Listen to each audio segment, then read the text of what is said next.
Abhyuday platform पर आप सभी लोगों का बहुत बहुत स्वागत है। मेरा नाम जुनैद अहमद है। सिविल सर्विसेज 2018 की परीक्षा में मुझे 3rd रैंक हासिल हुआ था और मैं अभी उत्तर प्रदेश काडर में सर्व कर रहा हूँ। अभी करंटली मैं बरेली जनपद में तैनात हूँ। यहाँ पर मेरी ट्रेनिंग चल रही है और इसी स्कीम के लिए मैं आप लोगों से इंटरेक्ट कर रहा हूँ। सिविल सर्विसेज एग्ज़ाम के बारे में कुछ चीज़ें जो है वो आप लोगों से शेयर करना चाहता हूँ। होता क्या है, स्टार्टिंग में जब नए बच्चे आते हैं तो उनके दिमाग में कई सारे डाउट रहते हैं इस एग्ज़ाम को लेके। तो ये जो स्टार्टिंग वाली वीडियो है इसमें मैंने यही ट्राई किया है कि उन डाउट्स को मैं क्लियर कर सकूं। और मुझे एक चीज़ लगी थी कि जब हम लोग प्रिपेयर करते हैं तो वहाँ पे क्या होता है कि स्टार्टिंग वाला जो फेज़ होता है वो बड़ा क्रिटिकल होता है, तो वहाँ पे काफ़ी सारा टाइम वेस्ट हो जाता है। तो what I have come up with कि मैंने एक प्लान बनाया है जो मैंने अपनी प्रिपरेशन के अकॉर्डिंग बनाया था, जो मुझे काफ़ी हेल्पफुल लगा था। तो उसी को देखते हुए मैंने 1 साल का पूरा एक प्लान बनाया था किस तरीके से चीज़ें करनी चाहिए, प्रिपेयर करनी चाहिए। तो इस वीडियो में मैं वो प्लान आप लोगों के साथ शेयर करूँगा और साथ ही साथ जो बेसिक डाउट्स होते हैं एक नए एस्पिरेंट के दिमाग में, वो भी मैं ट्राई करूँगा कि वो क्लियर कर सकूँ। जैसे कि बहुत लोगों को होता है कि कब किस टाइम स्टार्ट करना चाहिए, उन लोगों को ये समझ नहीं आता। और जब स्टार्ट करते हैं तो स्टार्टिंग में क्या करना चाहिए और NCERTs कौन सी पढ़नी चाहिए, आंसर राइटिंग कब करनी चाहिए और बाकी सारी चीज़ें जो एक पूरे प्रोसेस में आती हैं सिविल सर्विसेज के, उसमें थोड़ा कन्फ्यूजन रहता है। तो वो मैं ट्राई करूँगा कि वो चीज़ें क्लियर हो सकें। ऐसे ही न्यूज़पेपर का होता है कि न्यूज़पेपर किस तरीके से पढ़ना चाहिए, करंट अफेयर्स किस तरीके से कवर करने चाहिए। तो ये बेसिक डाउट्स हैं जो हम लोग क्लियर करते हुए चलेंगे। तो सबसे पहली जो एक चीज़ है एग्ज़ाम के बारे में, वो आपको समझना पड़ेगा कि एग्ज़ाम जो है UPSC वो उसमें रूथलेस कंपटीशन है, ये आप सभी को पता है। अगर कुछ हार्ड फैक्ट्स की हम बात करें तो सब लोग जानते हैं कि लैक्स ऑफ स्टूडेंट्स फॉर्म भरते हैं, अराउंड 10 लाख स्टूडेंट्स जो मुझे लास्ट डेटा याद है फॉर्म भरा था, एंड देन 4.5 लाख उसमें अपीयर होते हैं। देन सिलेक्शन रेट जो है वो बहुत ही कम 0.001% है। तो कहीं पे भी मार्जिन ऑफ एरर जो है वो बहुत ही कम है, तो कहीं पे भी आप गलती नहीं कर सकते। तो वही चीज़ मैं आपको ट्राई कर रहा हूँ इस चीज़ में समझाने के लिए कि स्टार्टिंग में आप इस एग्ज़ाम को किस तरीके से लेके चलें और आगे कैसे प्रोसीड करना है। तो फर्स्ट मैंने क्या ट्राई किया था कि जैसे क्या होता है जनरली जून में जो है बच्चों के एग्ज़ाम ख़त्म होते हैं और उसके बाद वो एक प्रिपेयर करना स्टार्ट करते हैं। तो अगर हम जुलाई से स्टार्ट करें और नेक्स्ट जून तक का 1 ईयर का प्लान रखें तो उसको किस तरीके से हम लेके चल सकते हैं वो मैं ट्राई कर रहा हूँ यहाँ पे पूरा प्रेजेंट करने का। तो फर्स्ट जो 3 मंथ्स अगर हम देखें तो हमें मिलते हैं जुलाई, अगस्त एंड सितंबर। तो ये आप अपने हिसाब से चेंज भी कर सकते हैं कि कोई इंसान अगर जनवरी से स्टार्ट कर रहा है तो वो जनवरी के स्टार्टिंग के 3 मंथ्स ले सकता है। बट जनरली जो ग्रेजुएशन में होते हैं उनके जो पेपर्स रहते हैं वो जून के अराउंड ख़त्म होते हैं, तो जुलाई में वो अपनी प्रिपरेशन अगर स्टार्ट कर रहे हैं तो उस तरीके से मैंने स्टार्ट किया है। तो अगर हम फर्स्ट देखें जुलाई में, जब आप एकदम नए आते हो तो आई विल से कि फ़र्स्ट 15 डेज़ आपको कहीं टाइम वेस्ट नहीं करना है, आपको एग्ज़ाम को समझना है। जितना अच्छे से आप समझेंगे उतना आपको हेल्प मिलेगा। तो बुक से ज़्यादा आप सिविल सर्विसेज के जो सिलेबस है UPSC का और प्रीवियस ईयर्स पेपर्स हैं उसको एनालाइज करें, बैठ के देखें। सिलेबस तो इनफैक्ट बाय हार्ट कर सकते हैं आप। मेंस का और प्रीलिम्स का सिलेबस आप देखें, उसमें कौन कौन से टॉपिक्स हैं, कहाँ कहाँ से चीज़ें पूछी जा सकती हैं। उसी तरीके से आप सारे जो प्रीवियस ईयर्स पेपर्स हैं जो मेंस के हैं और प्रीलिम्स हैं उसको भी एक आइडिया लगाएं। तो स्टार्टिंग में जो आपका टाइम है जितना ज़्यादा इस चीज़ में जाएगा उतना जल्दी आपको एग्ज़ाम की अंडरस्टैंडिंग होगी। होता क्या है कि बच्चे स्टार्टिंग में डिफरेंट बुक्स उठा लेते हैं एकदम से और आइडिया नहीं होता, वहाँ पे टाइम बहुत ज़्यादा वेस्ट होता है। तो आई विल सजेस्ट कि स्टार्टिंग के 15-20 दिन आप फोकस करें कंप्लीट प्रीवियस ईयर्स पेपर्स और सिलेबस के ऊपर, और वो तो आगे भी आपको रखना है बट यहाँ पे आप ज़्यादा फोकस करें। उसके बाद सबसे इम्पॉर्टेंट जो बेसिक आपका आता है वो NCERTs आती हैं। तो अब बच्चों को ये होता है कि NCERTs कहाँ से स्टार्ट करनी चाहिए, 6 से स्टार्ट करनी चाहिए, 9 से स्टार्ट करनी चाहिए, 11 से स्टार्ट करनी चाहिए, 12 से स्टार्ट करनी चाहिए। तो मेरा मानना है आई विल सजेस्ट कि जो आप ग्रेजुएशन जब आप करके आ रहे हो तो बेसिक अंडरस्टैंडिंग आपको चीज़ों की होती है। तो आई से कि अगर आप 9th से भी स्टार्ट करेंगे एनसीईआरटीज़ तो सफिशेंट हो जाता है। और आपको ऐसा नहीं है कि सारे सब्जेक्ट्स की एनसीईआरटीज़ पढ़नी है, क्योंकि कभी ये होता है कि कुछ लोग बोल देते हैं कि 6 से 12 तक की जितने भी सब्जेक्ट्स हैं उनकी सबकी एनसीईआरटीज़ आप पढ़ लीजिए। अगर एल से कि साइंस की अगर एनसीईआरटी है, सपोज बायोलॉजी, केमिस्ट्री, फिज़िक्स, अगर इनकी पढ़ने लगेंगे आप 9th-12th की एनसीईआरटीज़ तो वो बहुत डिफ़िकल्ट हो जाएगा आपको करने में उसको। तो हिस्ट्री की एनसीईआरटीज़ एल से के जो ओल्ड एनसीईआरटीज़ हैं या न्यू एनसीईआरटीज़ हैं वो आप पढ़िए। इकोनॉमिक्स की एनसीईआरटी है वो आप देखिए 11th क्लास की। ज्योग्राफी की 11th-12th की एनसीईआरटीज़ हैं 2, वो आप देख सकते हैं। इसी तरीके से मेन में कॉन्स्टिट्यूशन जो पॉलिटी है, इंडियन कॉन्स्टिट्यूशन एट वर्क, वो 11th क्लास की एक बुक है वो आप देख सकते हैं। तो जो बेसिक एनसीईआरटीज़ हैं वो आप पढ़िए, और वो भी डिपेंड करता है कि आपका लेवल कहाँ पे है। अगर आपको लगता है कि 11th-12th की या 9th की एनसीईआरटीज़ करके आपको काफ़ी हो जा रहा है तो आप वो भी कर सकते हैं। और आपको लगता है किसी किसी को ज्योग्राफी में प्रॉब्लम होती है तो वो 6 से एनसीईआरटी स्टार्ट करता है, तो वहाँ से भी स्टार्ट की जा सकती है। वो तो आपको डिसाइड करना है कि आपको किस उस पर आपको रखना है अपना। और यहाँ पे एक बड़ा इशू आता है नोट्स मेकिंग का। बहुत लोग बच्चे कन्फ्यूजन में रहते हैं कि सर नोट्स मेकिंग कब से स्टार्ट करनी चाहिए। तो मेरा तो सजेशन ये है कि आप फर्स्ट रीडिंग सेकंड रीडिंग में नोट्स मेकिंग पे ज़्यादा फोकस मत करिएगा, क्योंकि एनसीईआरटीज़ ऑलरेडी बहुत क्रिस्प वे में लिखी हुई होती हैं। फर्स्ट रीडिंग जब आप करते हैं तो उसमें जितना हो सके उतना समझने का ट्राई कीजिए, अंडरस्टैंडिंग कीजिए। सेकंड थर्ड रीडिंग में जब आप आते हैं उस टाइम पे आप नोट्स मेकिंग के बारे में सोच सकते हैं, देख सकते हैं। तो स्टार्टिंग में फोकस करिए कि जो एक ब्रॉड आइडिया, बेसिक कंसेप्ट वो आप डेवलप कर सकें।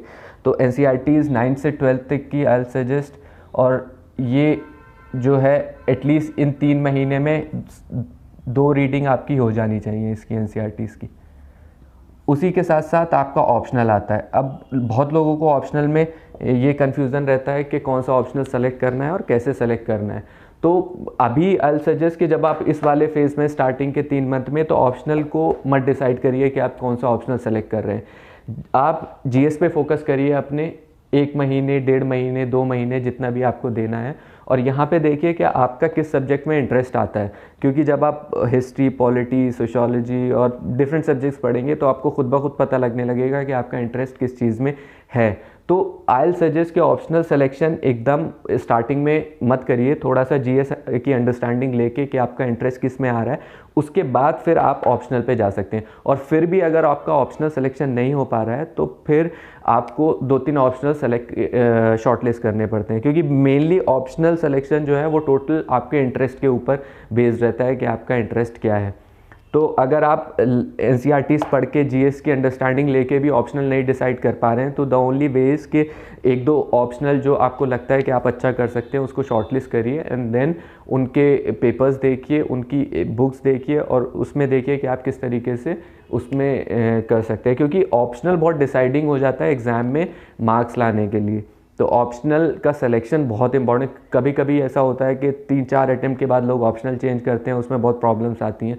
तो अगर स्टार्टिंग में ही आप ऑप्शनल अच्छे से सेलेक्ट कर रहे हैं अपना, तो वहाँ पे आपको काफ़ी बेनिफिट हो जाता है। तो ये जो ऑप्शनल का है ये आप देख सकते हैं थोड़ी सी जीएस की अंडरस्टैंडिंग होने के बाद कि आपको क्या सेलेक्ट करना है। और इस वाले फेज़ में ये मेरा अपना पर्सनल ओपिनियन है, आप उसको देख सकते हैं कि आप पे कितना हेल्पफुल रहेगा। इस वाले फेज़ में आप न्यूज़पेपर अवॉइड कर सकते हैं, क्योंकि जब एक बिगिनिंग फेज़ में आप पढ़ रहे हैं चीज़ों को, तो न्यूज़पेपर समझने में, करने में आपको बहुत ज़्यादा टाइम लग जाता है। 1.5 घंटा 2 घंटा वेस्ट हो जाते हैं स्टार्टिंग में।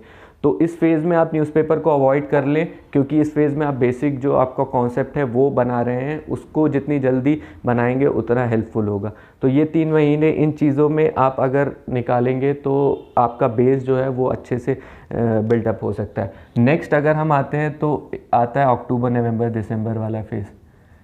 यहाँ पे आपका क्या है कि आपका एक जीएस की रीडिंग हो चुकी है, एनसीईआरटीज़ की बेसिक अंडरस्टैंडिंग हो चुकी है, और यहाँ पे एक और चीज़ आती है, रेफरेंस बुक्स। जब आप एनसीईआरटीज़ पढ़ लेंगे तो उसके बाद आपको हर एक सब्जेक्ट की कोई ना कोई रेफरेंस बुक लेनी पड़ेगी। तो मार्केट में सारी रेफरेंस बुक्स हैं, वो जनरल जो भी हैं, पॉलिटी की लक्ष्मीकांत लोग प्रेफर करते हैं, और बाकी सब्जेक्ट्स की भी हैं। तो ये रेफरेंस बुक्स एनसीईआरटीज़ के बाद आप कर सकते हैं। तो इस वाले फेज़ में ये सारी चीज़ें कवर हो जानी चाहिए। 3 महीने में सफिशेंट टाइम होता है ये सारी चीज़ें कवर करने के लिए। यहाँ वाले फेज़ में आपकी सेकेंड रीडिंग आती है।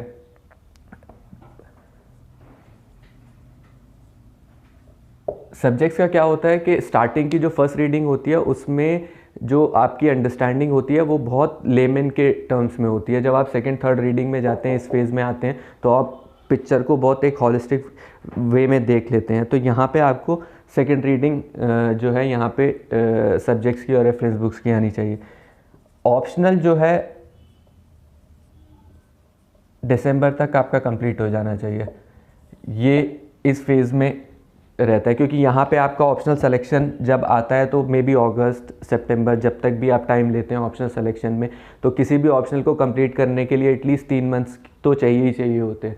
तो यहाँ पे एक बार तो एटलीस्ट आपका ऑप्शनल कंप्लीट हो जाना चाहिए सिलेक्शन के बाद, क्योंकि अगर यहाँ तक आपका ऑप्शनल कंप्लीट नहीं हो रहा है तो उसके बाद जो आगे की चीज़ें हैं उसमें आपको फिर प्रॉब्लम आएगी। तो दिसंबर तक ट्राई करें कि आपका ऑप्शनल कंप्लीट हो जाना चाहिए। ये 3-3 महीने के जो फेजेस मैं बना रहा हूँ, ये आप अपने हिसाब से भी इसको चेंज कर सकते हैं जब से आप स्टार्ट कर रहे हैं। तो मैंने तो एक ईयर का प्लान लिया है जो स्टार्ट होता है जुलाई से और एंड होगा जून पे। जनरली प्रीलिम्स भी जून में ही होता है। तो और यहाँ पे आई से कि यहाँ पे आप न्यूज़पेपर को स्टार्ट कर सकते हैं।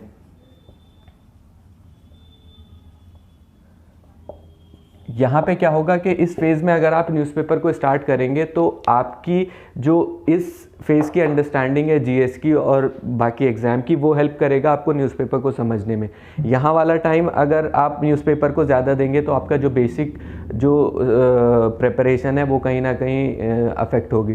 तो आई सजेस्ट कि इस वाले फेज़ में आप न्यूज़पेपर स्टार्ट करें और मैक्सिमम आप न्यूज़पेपर को 1 घंटे से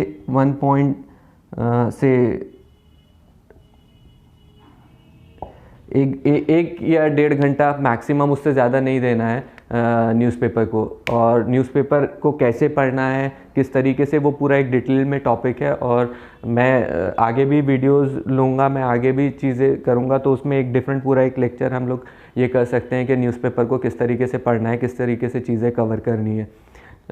तो यहाँ पे आप न्यूज़पेपर का स्टार्ट कर सकते हैं और यहीं पे आपको नोट्स मेकिंग पे भी अपना थोड़ा फोकस स्टार्ट करना पड़ेगा, क्योंकि जब आप न्यूज़पेपर पढ़ते हैं और आपकी थर्ड रीडिंग फोर्थ रीडिंग यहाँ पे आ जाती है इस वाले फेज़ में, उसके बाद आपकी जो नोट्स मेकिंग होती है वो इम्पॉर्टेंट हो जाती है। NCERTs के तो आई सजेस्ट कि आप उतने ज़्यादा नोट्स पे फोकस नहीं करें जितना करंट के इश्यूज़ होते हैं। और बाकी जो जैसे हिस्ट्री है तो उसमें बुक्स में तो आपको एक पूरी स्टोरी की तरह चीज़ें समझाई जा सकती हैं, लेकिन एग्ज़ाम पर्सपेक्टिव से किस तरीके से उसको नोट्स में बनाना है ताकि वो एग्ज़ाम के टाइम पे आपको याद रह सके, वो आपको देखना है। तो इस फेज़ में नोट्स मेकिंग जो है वो इम्पॉर्टेंट हो जाती है, यहाँ पे आप कर सकते हैं। तो ये 2 फेज़ में अगर आप इतना कर लेते हैं तो आपकी बेसिक जो अंडरस्टैंडिंग है एग्ज़ाम की वो काफ़ी अच्छे से डेवलप हो जाएगी। अब अगर हम जनवरी, फरवरी, मार्च ये थर्ड वाले फेज़ पे आए, तो अभी यहाँ पे आप देखिए कि आपके ऑप्शनल की रीडिंग, आपके जीएस की रीडिंग, आपका न्यूज़पेपर, ये सारी चीज़ें कहीं ना कहीं आ गई हैं प्रिपरेशन में। तो यहाँ से आपको नेक्स्ट लेवल पे मूव करना है। तो यहाँ पे आई सजेस्ट कि एक और पार्ट होता है सिविल्स में एथिक्स का। होता क्या है, एथिक्स थोड़ा डिफरेंट है। जीएस की प्रिपरेशन, जीएस के सब्जेक्ट्स जो हैं वो आप इजीली समझ सकते हैं, लेकिन मुझे लगता है कि एथिक्स की अंडरस्टैंडिंग के लिए आपको इस वाले फेज़ को कंप्लीट करना इंपॉर्टेंट हो जाता है, क्योंकि अगर डायरेक्टली आप इस फेज़ में एथिक्स को पढ़ेंगे तो उसको उतने अच्छे से रिलेट नहीं कर पाएंगे। तो यहाँ पे अगर आप एथिक्स को स्टार्ट करते हैं या एथिक्स की अंडरस्टैंडिंग लेते हैं तो वो आपको काफ़ी हेल्पफुल होगा, क्योंकि आप इस चीज़ से उसको रिलेट कर पाएंगे। और एथिक्स के लिए लोग कंफ्यूज रहते हैं कि एथिक्स में क्या पढ़ना चाहिए, क्या नहीं पढ़ना चाहिए। आई विल से कि एथिक्स में आप देखिए सिलेबस में जो डेफिनेशन टर्म्स हैं जो चीज़ें दी हुई हैं उसकी एक बेसिक अंडरस्टैंडिंग आपको नेट से कहीं पे भी मिल सकती है। बाकी सारा जो एथिक्स है वो प्रैक्टिकल पार्ट है कि आप उस चीज़ को कैसे रिलेट करते हैं अपने लाइफ से, अपनी चीज़ों से। तो आप न्यूज़पेपर पढ़ रहे हैं, आप ऑप्शनल पढ़ रहे हैं, आप जीएस पढ़ रहे हैं, कुछ भी पढ़ रहे हैं, आप उसको एथिक्स से रिलेट कर सकते हैं। तो यहाँ पे एथिक्स के लिए आई सजेस्ट कि कोई सेपरेट एक डिफरेंट स्टडी या डिफरेंट एक वो नहीं चाहिए। आपको सिर्फ अपने माइंड को ओपन रखना है कि किस चीज़ को एथिक्स के कौन से पार्ट से रिलेट किया जा सकता है। तो यहाँ पे आप एथिक्स की चीज़ें स्टार्ट कर सकते हैं। एक और चीज़ आती है ऐसे। ऐसे का भी वही कॉन्सेप्ट है कि ऐसे के लिए दो चीज़ें चाहिए, एक तो कंटेंट चाहिए आपके पास, दूसरा आपको चाहिए ऐसे को प्रेजेंट करना, कैसे प्रेजेंटेशन। तो कंटेंट जब तक आपके पास नहीं है तब तक ऐसे आप प्रॉपरली नहीं लिख पाएंगे। तो यहाँ पे इस फेज़ तक आपके पास अच्छा खासा कंटेंट तैयार हो जाता है, तो यहाँ पे आपको ऐसे में भी काफ़ी हेल्प मिल जाएगी। ऐसे का भी हम लोग एक अलग से वीडियो बनाएंगे, उसमें हम लोग रखेंगे कि ऐसे को किस तरीके से तैयार करना है, किस तरीके से उसकी प्रेजेंटेशन की जा सकती है। क्योंकि आपको ये चीज़ ध्यान में रखनी होगी कि सिविल जो एग्ज़ाम है उसमें कंपटीशन इतना ज़्यादा है कि आपको स्टैंड आउट करना पड़ेगा दूसरे लोगों से। तो उसके लिए आपको ऐसे, एथिक्स, ऑप्शनल, ये ऐसी चीज़ें हैं जहाँ पे आप मार्क्स स्कोर कर सकते हैं और आप थोड़ा सा डिफरेंट दिख सकते हैं एग्जामिनर को। तो वो किस तरीके से की जा सकती हैं, किस तरीके से हो सकता है, उस पर हम एक सेपरेट वीडियो बनाएंगे, उस चीज़ को हम लोग देख सकते हैं। एक और तीसरी चीज़ क्या आती है, वो आंसर राइटिंग होती है।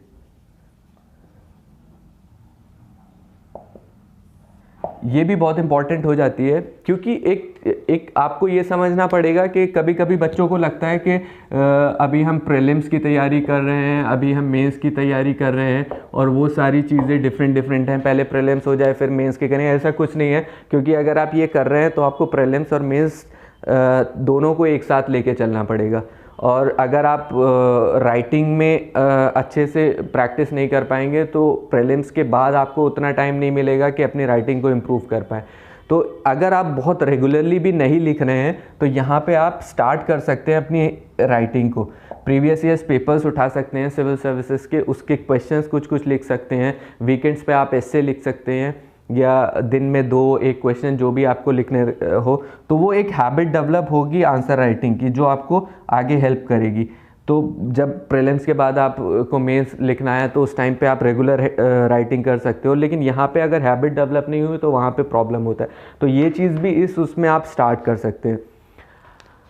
एंड एक और चीज़ जो मुझे इम्पोर्टेंट लगी ना यहाँ पे, वो है ग्रुप स्टडी।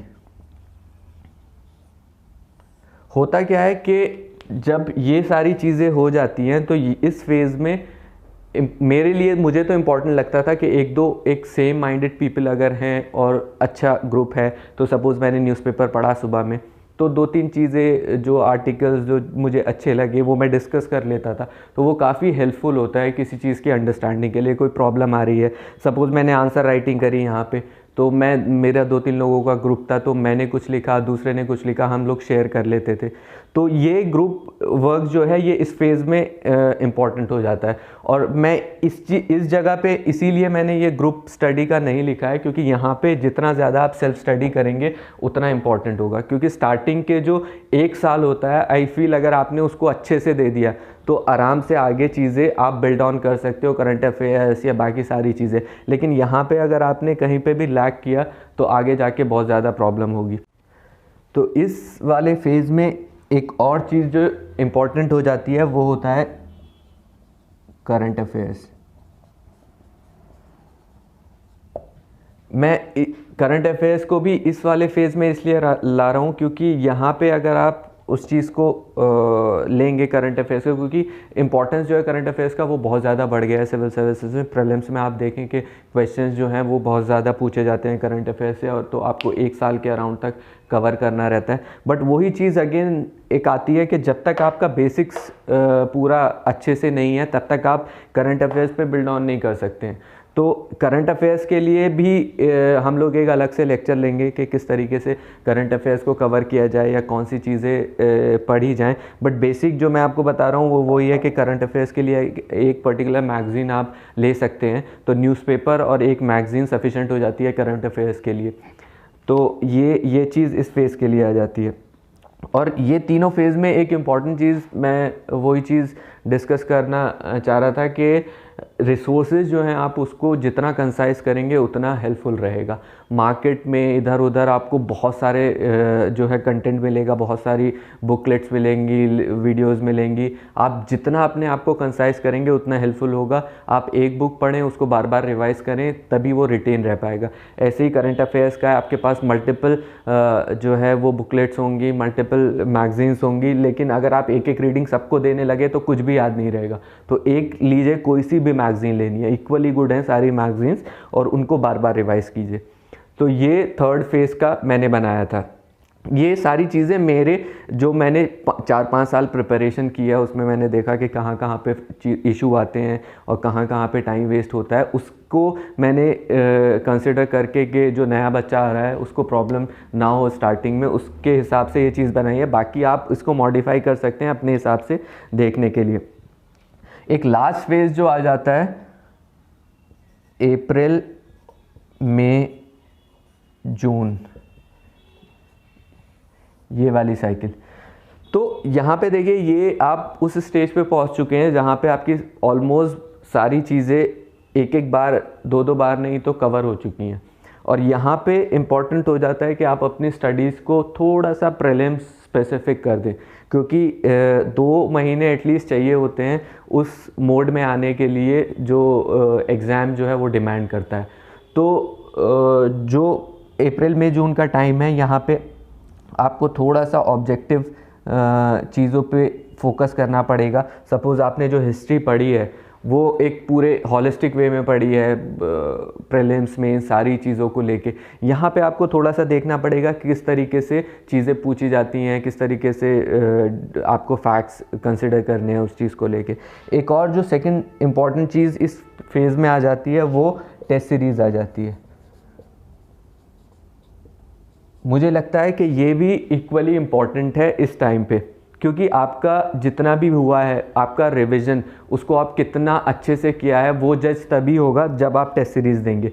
उससे आपको आइडिया लगेगा कि आपकी प्रिपरेशन किस लेवल पे है। और उसके साथ साथ टेस्ट सीरीज़ आपको एक पूरा एटमॉस्फेयर देती है एग्ज़ाम का कि आप को सॉल्व करने हैं क्वेश्चंस, आपको किस तरीके से चीज़ें करनी है, ये सारी चीज़ें टेस्ट सीरीज़ से आपको आती हैं। तो ऑब्जेक्टिव चीज़ें एग्ज़ाम में, लॉजिकल रीजनिंग और एग्ज़ाम को कैसे देखना है वहाँ पे, वो उसके लिए भी हम लोग एक अलग से वीडियो बनाएंगे, क्योंकि वो भी काफ़ी इम्पॉर्टेंट हो जाता है इस सारे पर्सपेक्टिव में। और एक जो थर्ड चीज़ है वो है रिवीजन। कभी भी ये मत सोचिएगा कि आपने जो पढ़ रखा है वो डायरेक्टली एग्ज़ाम में जाके आप अप्लाई कर सकते हैं। आपका रिवीजन बहुत इंपॉर्टेंट हो जाता है, और ख़ासकर इस टाइम पे, क्योंकि इस वक्त प्रीलिम्स बहुत करीब होता है और उस टाइम पे आपको फैक्ट्स, सारी चीज़ें आपके टिप्स पे होनी चाहिए। तो यहाँ पे रिवीजन भी बहुत इंपॉर्टेंट हो जाता है। और एक लास्ट चीज़ जो है वो करंट अफेयर्स है।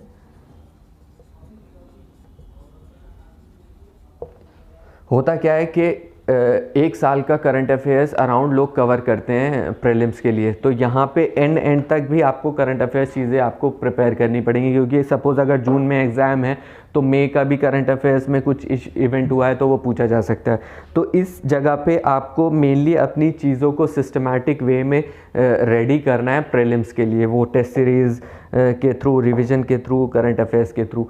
तो ये एक बेसिक लेआउट है, और ये जैसे हमारी फर्स्ट वीडियो, तो मैंने ट्राई किया कि एक बेसिक अंडरस्टैंडिंग जो एक नया बच्चा है जो सिविल सर्विस की प्रिपरेशन करने आया उसके लिए ये चीज़ दे सकते हैं। तो ये मेनली ये वीडियो इसी के लिए था। और बाकी तो हम लोग जैसे भी चीज़ें होंगी, जैसे भी टॉपिक आएगा उसके हिसाब से वीडियोस बनाएंगे। और बाकी आप लोगों को भी अगर लगता है कि कोई स्पेसिफिक टॉपिक है जिस पे आप लोगों को हेल्प चाहिए या वीडियो चाहते हैं कि हम लोग बनाएं, तो आप उसको कमेंट्स में या किसी के थ्रू हम तक ये पहुंचा सकते हैं तो हम उसी के हिसाब से अपनी वीडियो बना लेंगे। और बाकी तो सिविल सर्विस के लिए एक चीज़ याद रखिए कि जैसे एक जंगल का रूल होता है कि हंट और गेट हंटेड, जैसे शिकार करो या शिकार हो जाओ, वैसे ही सिविल सर्विसेज का भी सेम रूल है कि थोड़ा सा भी एरर का मार्जिन नहीं है, आपको अपना 100% देना होगा। और आप जब अपना 100% देंगे तभी ये एग्ज़ाम आप क्लियर कर सकते हैं, क्योंकि हम लोग सिर्फ आपको गाइडेंस दे सकते हैं, बता सकते हैं कि चीज़ों को किस तरीके से लेके चलना है। अल्टीमेटली सारी चीज़ें आपके ऊपर डिपेंड करती हैं कि आप उसको किस तरीके से लेके चलते हो। So my wishes to all of you, अच्छे से आप लोग प्रिपेयर करें, एग्ज़ाम दे। All the best, thank you.